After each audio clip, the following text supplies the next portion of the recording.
श्रीराम. भगवंताजवळ नामाचं प्रेमच मागा. भगवंतापाशी मागणं करताना काय मागाल? तुम्ही त्याच्याजवळ नामाचं प्रेम मागा, दुसरं काही मागू नका. देवाजवळ मागणं मागताना चूक होऊ नये.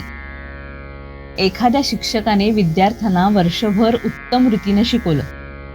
परीक्षेच्या वेळी परीक्षक कोणते प्रश्न विचारण्याचा संभव आहे हे सांगून त्यांची उत्तरही सांगून ठेवली.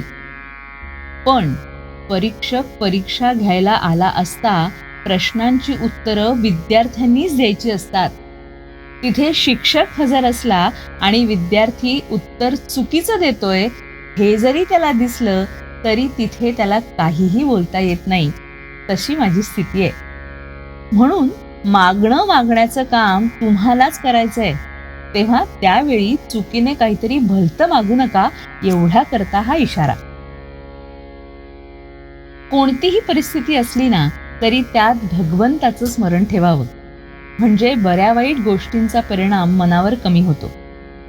मनुष्यावर संकट आली की तो घाबरतो, पण परमेश्वराचं अस्तित्व मानणाऱ्यांनी असं करणं योग्य नाही. एखाद्या लहान मुलाच्या बापाने डोक्यावर पांघरूण घेऊन बागुलबुवा केला तर ते मूल घाबरतं, पण पांघरुणाच्या आत आपला बापच आहे असं जेव्हा त्याला कळतं तेव्हा ते घाबरत नाही. त्याप्रमाणेच प्रत्येक व्यक्तीने आपल्या बाबतीत घडणाऱ्या बऱ्या वाईट गोष्टी परमेश्वराच्या किंवा आपल्या गुरूंच्या इच्छेने होत आहेत ही जाणीव ठेवावी, म्हणजे त्याला भीती किंवा दुःख वाटणार नाही. तसंच चांगल्या गोष्टी घडल्या तर त्याबाबत आनंदाचा अतिरेक होणार नाही. याच करता सदा सर्व काळ भगवंताचं चिंतन करावं. आपल्या विचाराने ठरल्याप्रमाणे सुख मिळतं असं नाही. काही वेळेस आपल्या विचाराच्या उलट होऊनही मागाहून तसं झाल्यानेच बरं वाटतं. म्हणजे कोणत्याही गोष्टीचं सुखदुःख तात्काळ कळत नाही हेच खरं. म्हणून जरा वेळ थांबून सुख किंवा दुःख मानूया.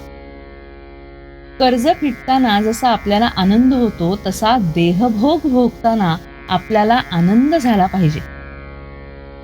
प्रारब्ध टाळणं म्हणजे लोकांचं कर्ज बुडवणं होय. आपला म्हणजे मीपणाचा नाश आणि प्रारब्धाचा नाश बरोबर होतो.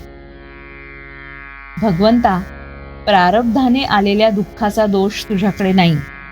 जर त्या दुःखामुळे तुझं अनुसंधान टिकत असेल तर मला जन्मभर दुःखामध्येच ठेव, असं कुंतीने भगवंताजवळ मागितलं होतं.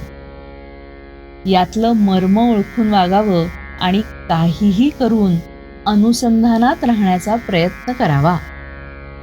श्रीराम.